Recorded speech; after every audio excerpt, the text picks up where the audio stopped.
365 రోజులతోటి 12 మాసములతోటి కూడి ఉంటుంది. మనకి చైత్రమాసంలో శుక్లపక్షంలో వచ్చేటటువంటి మొట్టమొదటి తిథి అయినటువంటి పాడ్యమి నాడు కొత్త సంవత్సరం ప్రారంభం అవుతూ ఉంటుంది. మనం చాంద్రమానాన్ని అనుసరిస్తాం. 60 సంవత్సరములు. ఈ 60 సంవత్సరములే మళ్ళీ వృత్తంగా తిరుగుతూ ఉంటాయి. అందులో మొట్టమొదటి నెల అయినటువంటి చైత్రమాసంలో మొట్టమొదటి పక్షమైన శుక్లపక్షంలో మొట్టమొదటి తిథి అయినటువంటి పాడ్యమి నాడు కొత్త సంవత్సరం ప్రారంభమవుతుంది. ఋషులే కొత్త సంవత్సరం ప్రారంభమైనప్పుడు దాన్ని అనుష్ఠించి తత్సంబంధమైనటువంటి ప్రయోజనాల్ని పొందడానికి కావలసినటువంటి రీతిని నిర్ణయం చేశారు. మనం సంవత్సరాది జరుపుకోవడం ఒక ప్రత్యేకమైనటువంటి విధానంలో జరుపుకోవాలి. సంవత్సరాది నాడు విధింపబడినటువంటి ప్రధానమైనటువంటి కర్తవ్యం ప్రాతకాలంలో స్నానం చెయ్యడం.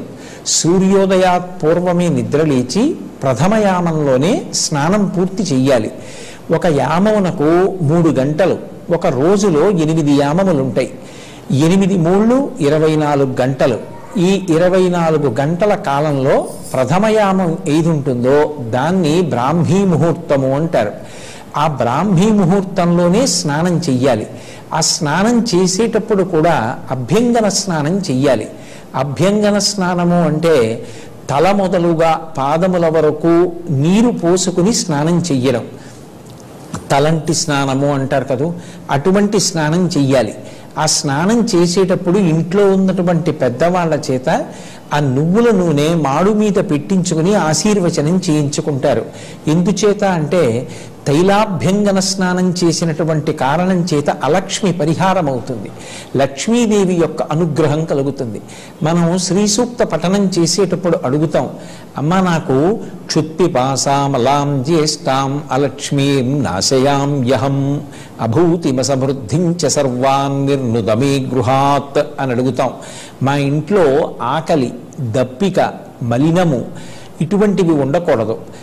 లక్ష్మీదేవి కన్నా ముందు పుట్టినటువంటి జ్యేష్ఠాదేవి స్వరూపమైనటువంటి దారిద్ర్యం ఏది ఉందో అది తొలగిపోవాలి. నేను పుత్రులతోటి, మిత్రులతోటి, సంపత్తితోటి, వాహనాలతోటి భోజనం చెయ్యాలని సంకల్పం చేసినప్పుడు కావలసినటువంటి పదార్థాలతోటి, దాన్ని జీర్ణం చేసుకోగలిగినటువంటి ఆరోగ్య వ్యవస్థతోటి నేను సంతోషంగా ఉండాలి. అలా ఉండేటట్టుగా నన్ను అనుగ్రహించు అని మనం తెల్లవారి లేస్తే శ్రీ సూక్త మంత్రాలతో పరదేవతని అడుగుతూ ఉంటాం. అలా అడగడానికి పర్యవసానంగానే సంవత్సరాది నాడు మొట్టమొదటి యామంలో బ్రాహ్మీ ముహూర్తంలో తలంటు స్నానం ఆచరిస్తారు. ఆ తైలాభ్యంగన స్నానం ఆచరించినటువంటి కారణం చేత అలక్ష్మి పరిహారమై లక్ష్మీ కటాక్షం కలుగుతుంది. తలంటు స్నానం చేసిన తరువాత నూతన వస్త్రములను ధరించాలి. నూతన వస్త్రాలు ధరించడము అనేటటువంటి విషయంలో ఒక ప్రత్యేకమైనటువంటి విశేషం ఉంటుంది. అంచు కలిగినటువంటి బట్ట కట్టుకోవాలి. అంచు కలిగినటువంటి బట్ట, ఖండము కానటువంటి బట్ట ఏది ఉంటుందో అటువంటి బట్ట యందు సమస్త దేవతలు కూడా ఆవహించి ఉంటారు అని మనకి వేదవాక్కు. వేదవాక్యే ప్రమాణవాక్కు. ఎందుచేత అంటే తస్మాత్ శాస్త్రం ప్రమాణంతే కార్యాకార్య వ్యవస్థితౌ. ఏదైనా ఒక పని చెయ్యాలి అంటే శాస్త్రాన్ని ప్రమాణం చేసుకుని చెయ్యాలి. శాస్త్రమే వేదము.